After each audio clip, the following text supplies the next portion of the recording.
DNA में अब हम तुर्की, गाजा और पाकिस्तान की महंगाई का एक एक करके विश्लेषण करेंगे। भारत पाकिस्तान संघर्ष के दौरान तुर्की ने पाकिस्तान का साथ दिया था। इसके बाद से जी न्यूज की अगुवाई में भारत में तुर्की के प्रोडक्ट्स के खिलाफ बॉयकॉट अभियान शुरू हुआ। अब ऐसा लग रहा है कि तुर्की की इकोनॉमी भी आने वाले समय में पाकिस्तान और गाजा की तरह पिछड़ सकती है। आज तुर्की की अर्थव्यवस्था हमने अपने इतिहास के सबसे गंभीर जो हमने देखा उसमें इतिहास के सबसे गंभीर आर्थिक संकट के दौर से गुजर रही है। यूरोप में आज सबसे ज्यादा महंगाई तुर्की में है, जबकि दुनिया में महंगाई के मामले में तुर्की 6ठे नंबर पर है। तुर्की में महंगाई दर करीब 38% है, जबकि भारत में आज महंगाई दर 3% से थोड़ा ज्यादा है। अगर भारत और तुर्की की महंगाई को लेकर तुलना की जाए तो तुर्की में अभी महंगाई दर भारत से 12 गुना ज्यादा है। 2023-24 में भारत और तुर्की के बीच 88,655 करोड़ रुपए का सालाना कारोबार हुआ था। बॉयकॉट के बाद अगर यह कारोबार कम हो जाता है तो सीधे तौर पर तुर्की में लोगों की आमदनी कम होगी। साथ ही भारत से तुर्की में इंपोर्ट कम होने से तुर्की में प्रोडक्ट्स के दाम भी बढ़ेंगे।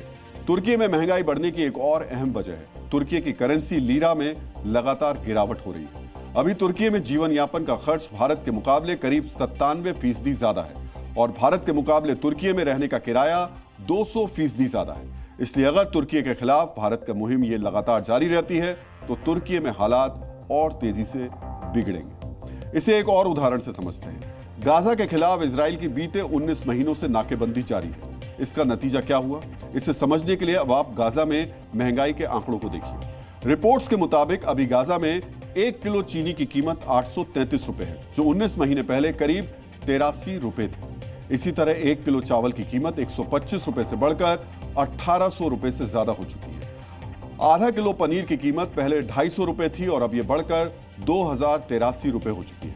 एक दर्जन अंडे की कीमत 250 रुपए से बढ़कर 3583 रुपए हो गई है, जबकि 1 किलो आटा खरीदने के लिए पहले 500 रुपए खर्च करने पड़ते थे, अब इसके लिए 7000 रुपए चुकाने होते हैं। WHO के मुताबिक गाजा में करीब 21 लाख लोग भोजन की कमी की समस्या से जूझ रहे हैं। इसमें करीब 5 लाख लोगों की स्थिति बेहद खराब है। ये सब कुछ इजराइल के गाजा के खिलाफ नाकेबंदी की वजह से हुआ है। पाकिस्तान के खिलाफ भारत इस बार गाजा जैसी नाकेबंदी करने में जुटा है। भारत पाकिस्तान के बीच कारोबार पूरी तरीके से बंद हो चुका है। वैसे आज देश के पाकिस्तान प्रेमी कुंठा क्लब के लोगों को पाकिस्तान में कुछ सब्जियों की कीमत भी देख लेनी चाहिए।